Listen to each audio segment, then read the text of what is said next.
Again, quotes relative to the active grid concept. You have a real-life, real-time grid going on here.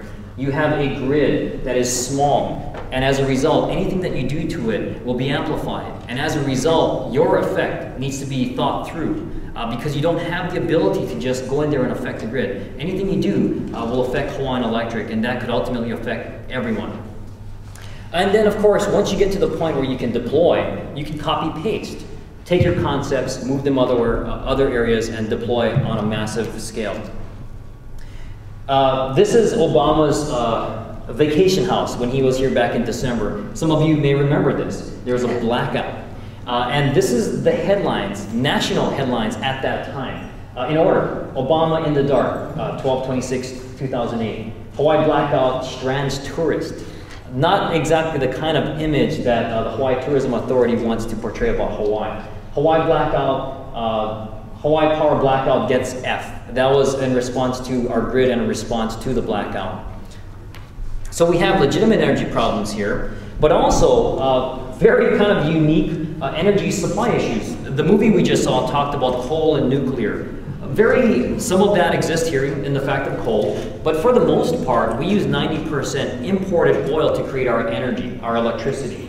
And here's where it comes from, the big black lines. These are not our friends, generally speaking. These are people that would prefer to see us fall. And we get a lot of our fuel from there. That helps to increase the cost, making Hawaii have some of the highest energy prices in the country. We're 90% oil dependent. And not only is it expensive, but it's also very volatile. Oil today is over $60. Just a few months ago, it was at $30, and a year before that, over $120. And we, the consumers here, absorb that. And there's, at this point, really not much we can do about it. But the Hawaii Energy Laboratory is happening now, and it's been happening for a while. And I want to make you aware of it, because I hope that you will then take that and engage and make it your own. Here are some projects that I've personally been involved with relative to Hawaii.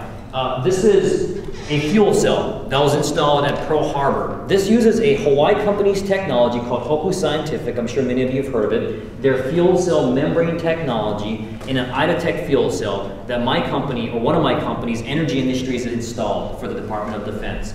This was done here in Hawaii, as well as other hydrogen research projects. This is called cogeneration, a technology where you use fuel to generate electrical power on-site. The project is the Grand Mile layout. Through this device, they're able to generate electrical power, but also capture the efficiency of the waste heat, which is then used to create hot water. That will reduce the amount of propane that they burn for hot water for showers and their spa. This technology is about 60% efficient. This was the very first utility-owned cogeneration asset deployed in the entire country, done in Hawaii, on Maui, installed by Energy Industries. This project was done about 4 years ago. The Idatech fuel cell from the previous slide, about 3. This is a slide I wanted to share with you with regards to ozone. Now, I probably should caveat this just a little bit because they kind of dinged ozone in the previous movie. What we're doing with this technology here is we're creating ozone to wash clothes.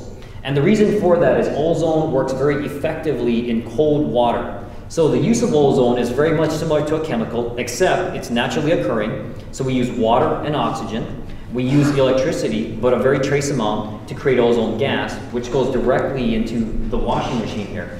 These are the boxes. The device on the top dissipates the ozone, so it's not hazardous. And ozone only has a half-life of 20 minutes. So that means it's only a hazardous state for 20 minutes. The ozone gas is put into the tunnel washer, agitated in cold water, and that has the same basic effect as washing clothes in hot water and with chemicals. This system helped this particular property to save their energy costs by 70%, over $1 million a year. This technology was pioneered here and then mass deployed across the country and is now owned by General Electric. This is another technology called thermal energy storage. Basically what we do here in these big containers is we create ice at night when energy is cheap. We store it in ice, and during the day when we need a lot of cold air, we melt the ice down and we use that ice to translate back into cold air for a building. Very effective technology. This again was pioneered here in Hawaii. And of course, a technology very true to me today with regards to Sopogy's technology. This is our solar farm in Kona, where this field here is able to generate 2 megawatts of thermal energy, 500 kilowatts of electrical power for about 200 homes. This technology is about 20% more efficient than conventional photovoltaic technologies, which you saw in the previous movie. It's also cheaper. It was designed for Hawaii, but through that experience, because of Hawaii's harsh climate, we found that the technology was robust enough to be installed globally. And we're now a Hawaii company selling these products around the world. Now, those are the projects I'm directly involved in. There's a lot of other energy good happening out there right now. Geothermal has been operating on the Big Island for over 15 years. Wind projects on the Big Island in Maui. We have ocean thermal energy conversion happening at the Natural Energy Laboratories in Kona, and also seawater air conditioning also happening at the Natural Energy Laboratories in Kona. And of course, recently a company called Better Place has announced an electric vehicle project where they would use electricity to basically power vehicles. And they find that Hawaii is really unique because of the small amount of driving that we do here. So it provides for a geographical uniqueness for their technologies. It's also being rolled out on Maui with another company called Phoenix Motor Cars. And it doesn't end here. In 2008, there was over $8 billion of venture capital investment put into clean energy technologies. That's a lot of money. That's up from 2007, where there was about $2 billion, and 2005, where there was just under $1 billion invested in this space. So this space is being invested in. Even now, in this time of recession, in poor economies, this space, clean energy technologies, is up. So I actually pulled these slides from another presentation, but what we say here is, we are currently preparing students for jobs that don't yet exist, using technologies that haven't even been invented yet. And that transitions me into the concept of green jobs. And green jobs is something that I think we've all heard a lot of, especially in the last election. Obama made it a very large portion of his campaign pledge.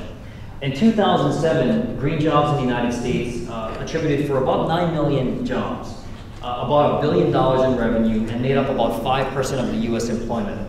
915, remember that, 915. In 2030, this is the projection from a study that was done. Green jobs will bump up to 37 million jobs for over $5 billion in revenue and comprising over 17% of the United States economy.